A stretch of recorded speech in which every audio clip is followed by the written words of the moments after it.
madamay pa dyan! Wala akong pakialam! Huwag muna, Adan. Huwag kayong kikilo sa kinalalagyan ninyo. Ako ang bahala. Isa! Lalabasin ko sila. Lolo Panyo, hindi ko kilala yung mga hayop na yun. Baka mapahama kayo. Dalawa! Nasa Cavite tayo, Adan. Sila ang dapat mag-ingat. Tatlo!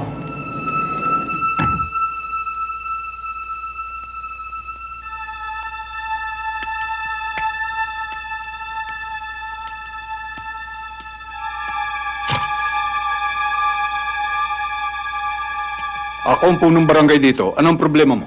Si Adan ang kailangan ko! Pinatay niyang hayop na yan ang kapatid ko! May warrant ka ba? Hindi ko kailangan niyang tanda! Shoot to kill ang order dyan! Kaya't pag hindi niyo inilabas yan, dadanak ang dugo din sa Cavite! Bah, illegal ang pasok mo, bata. Baka kayong maligo sa sarili niyong dugo. Kaya ako ka pala eh!